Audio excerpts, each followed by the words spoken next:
Gentleman's time has expired. Chair, and I recognize Ms. Strickland. Thank you, Chairman Rogers and Ranking Member Smith. I have the honor of representing Joint Base Lewis McChord, home to tens of thousands of active duty service members, including the 1st Multi-Domain Task Force and future elements of the 3rd MDTF, 5th Security Forces Assistant Brigade, 1st Special Forces Group, and America's 1st Corps. And it's great to see you, General Bunsen. Those stars look good on you. All of these things are regionally aligned toward the Indo-Pacific theater, and JBLM plays a central role in the U.S.'s ability to ensure a free and open Indo-Pacific. I'm going to talk about 2 issues. I will start with climate change and then the alliances and partnerships of AUKUS. Admiral Paparo, how are the U.S. military operations and plans being affected by factors like rising sea level, extreme heat, and displacement in heavily populated coastal areas? Some of our efforts align our Pacific Partnership and our operations with the typhoon season within the Pacific so that we can be more ready to respond to humanitarian assistance, disaster relief. Similarly, many of our expeditionary engineering capabilities work on key critical infrastructure, particularly through the Pacific Island countries. And so that ability to respond is front of mind. Thank you. Mr. No, under President Trump and Secretary Hegseth's leadership, DOD is now canceling programs that do a few things: extend range and on-station time, mitigate contested logistic challenges, and make our forces easier to detect by lowering thermal signatures, all because these programs also happen to have a climate benefit. In his approach, Secretary Hegseth said, quote, "We do not do climate change crap." And this approach is actually curbing innovation and making us less ready. They don't make us more lethal, they don't protect our troops, and they don't help us confront a peer competitor.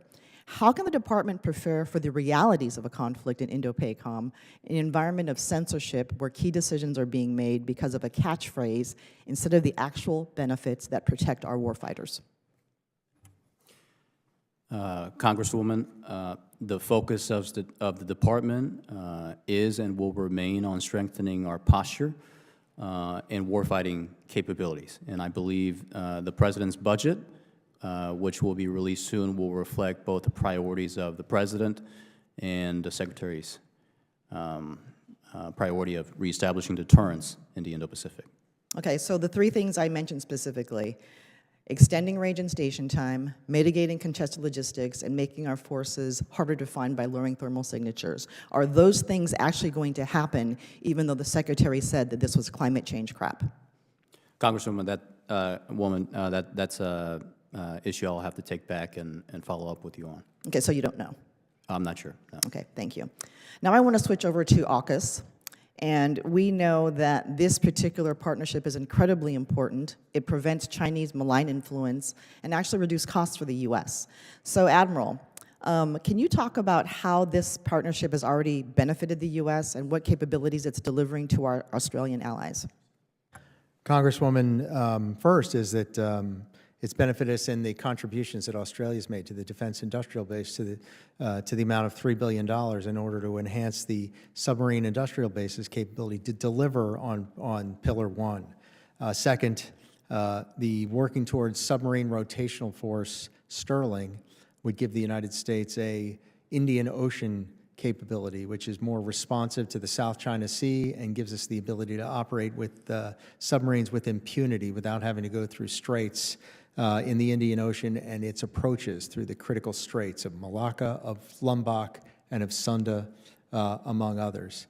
And then on Pillar 2, Australia hits way, way above its weight from a cyber standpoint. It does some critical things that really complement what we do. So AUKUS is a winner in every way for Indo-Pacific Command. Thank you. And then, Mr. No, are there any obstacles that you think the U.S. faces in fully implementing AUKUS, and specifically upholding our partnership, particularly in transferring 3 to 5 Virginia-class submarines? Congresswoman, I think our industrial capacity remains a limiting factor. We're able to produce 1.28 Virginia-class submarines a year. That number needs to be above 2 for us to both fulfill our own submarine requirements and to fulfill our obligations to Australia under Pillar 1. So that, And you, thank you. And you may want to tell your boss that some of the trade decisions that are being Gentlelady's made time's actually have expired. Chair time. now recognizes the gentlelady from